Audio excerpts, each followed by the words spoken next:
The station that straddles the axis of the Earth was built on the surface, but through the years has been drifted over. Only a few emergency shelters, access tunnels, and aerials betray its existence.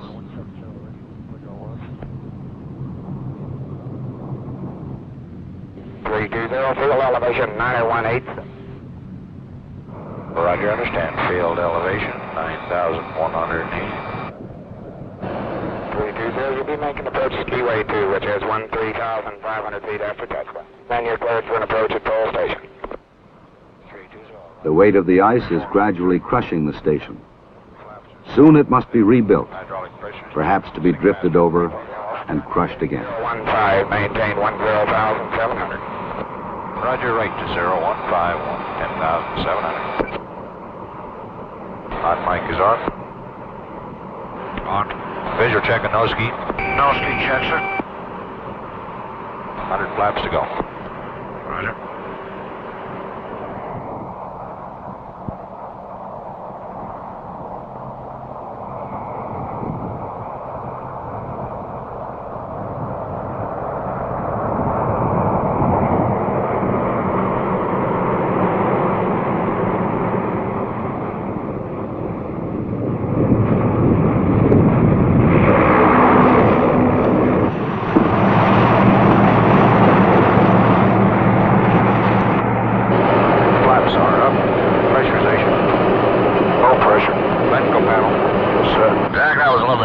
Toward the end of the skiway. I think next time we come in, we better land about 1,000 or 1,500 feet farther down.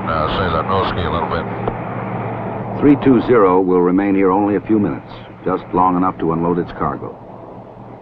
Engines must be kept running. Lubricants might freeze in moments if not kept circulating.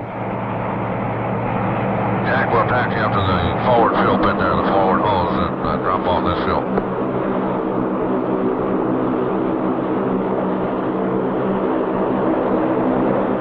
The purpose of this flight is realized. Support of science, the United States Antarctic Research Program of the National Science Foundation. Here is one of the greatest natural laboratories in the world, frozen in time, unchanged for 2 million years. Scientists work in this suspended environment, looking leisurely into the past, searching for clues that may help shape the future. The atmosphere here is the thinnest and clearest on Earth. Radios pick up exceptionally strong signals from outer space. Glaciologists, geologists, meteorologists probe and study. Special attention is given to weather in the belief that the entire world may be affected by weather that originates here.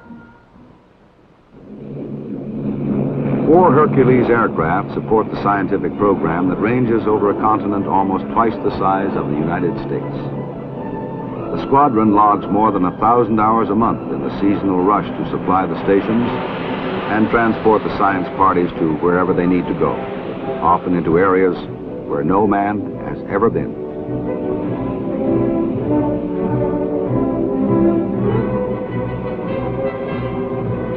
The squadron can transport a completely equipped field party, including food, shelter, instruments, and enough supplies to maintain the party for weeks.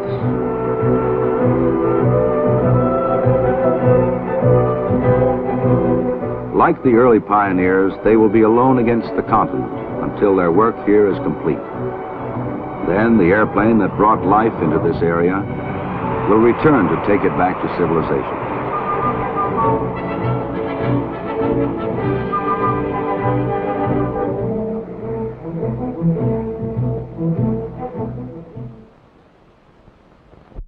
For the crew of this Hercules, it is time to depart from South Pole Station. For them, the day's work is nearly done. They are going back to McMurdo, back to another white point. Low passenger flight, do we have all the backload cargo secured? Are we ready for takeoff? Cargo all tied down and set aft for takeoff, sir. Roger. Flaps are up. Hydraulic pressures and quantities check. Quantity check, sir. Altimeter set left and right.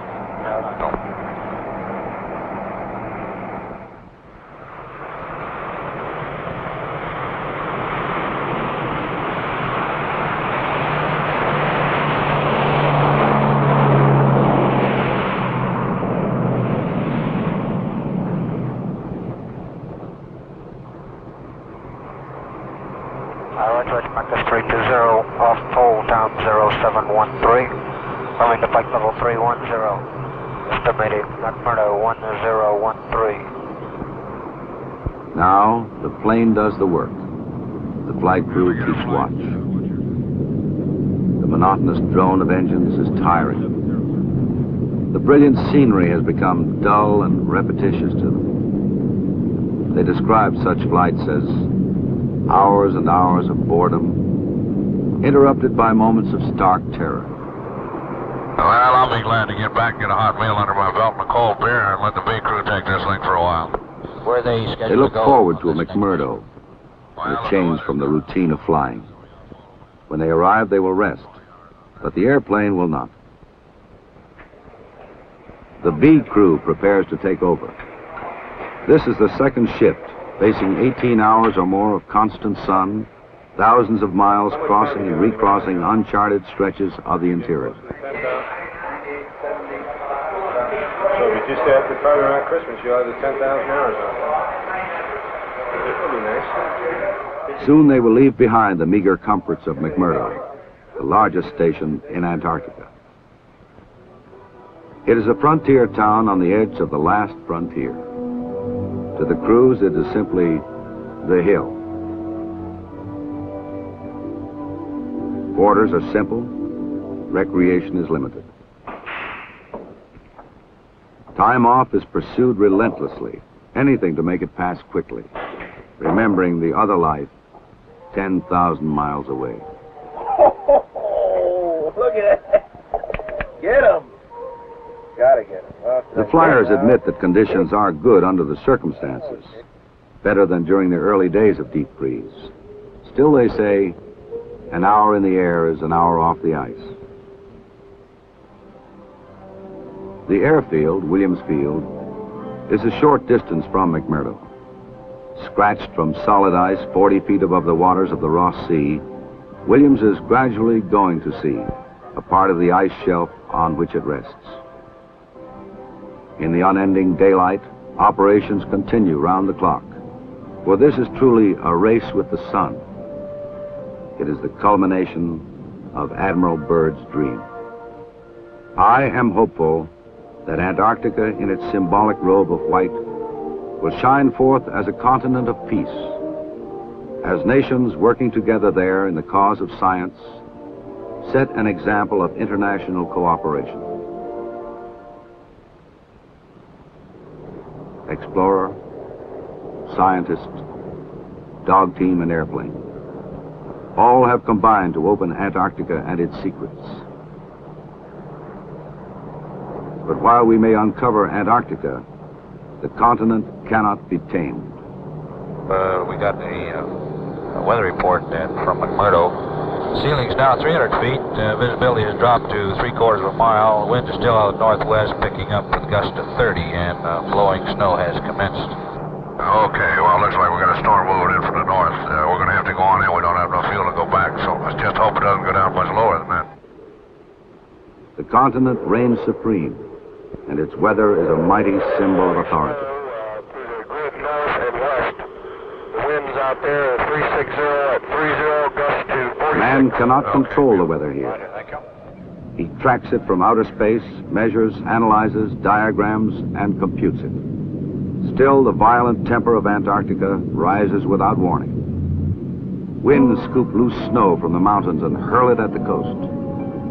A great white cape spreads across the sky, sweeping away all definition. When storms are detected, flights can be canceled. But when the storms build unexpectedly, sometimes a plane is caught aloft. Now the flight becomes more than routine. S320, repeat your last. Roger, time. Left 090, maintain 2000. Roger, left to 090, maintain 2000. And I'll be bringing east about another mile and then turning you northeast about, dropping you down to 1,200 feet. 320, understand. 320, turn west to 030, maintain 1,200, watch your passing altitude. This is what the flyers have trained for. 30, descending to 1. All the hours of practice are here given the crucial test. Now, the price paid in earlier days by less fortunate aviators is repaid to some degree. 6 miles from touchdown. 1,200 altitude. 030 the heading. Turn left to 010. 010, no heading. 1,200 altitude. Approach your glide path, begin a normal rate of descent. Low, coming up. Slightly below. Coming up. Very slightly below. On the glide path. Coming up on glide path. Slightly below, 3 miles from touchdown. Now like 354, your new heading. Slightly below glide path, coming up slowly. Slightly below the glide path. Now you're coming up slightly below on the glide path. Left 354, now on glide path, going above glide path, 1 mile from touchdown, slightly above glide path, left to 351. Skiway in sight. Slightly to your right. Okay. On the glide path. Center line of runway is to your right. On the glide path. Pass on the skiway. Over radar, touchdown, please landing, contact the tower.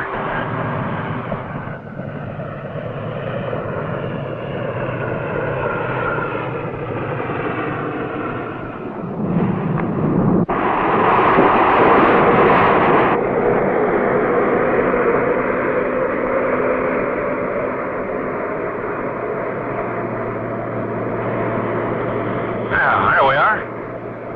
How about that? Willie Tower, 320 is on the deck after GCA for a right turn off.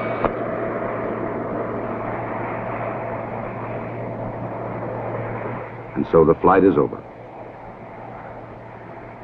Their mission for the day is done.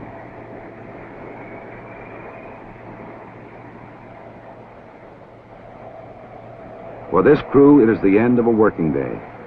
Soon it will be the end of another season. Too much more of this to put up with. Another month and a half in, we'll be back where it's warm again. There's Daddy over there. Here's Daddy.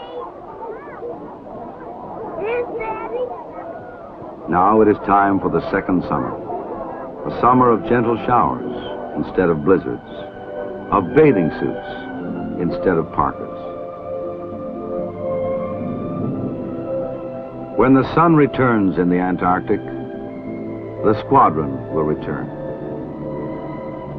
The white continent will be unchanged. Flight will always be hazardous there.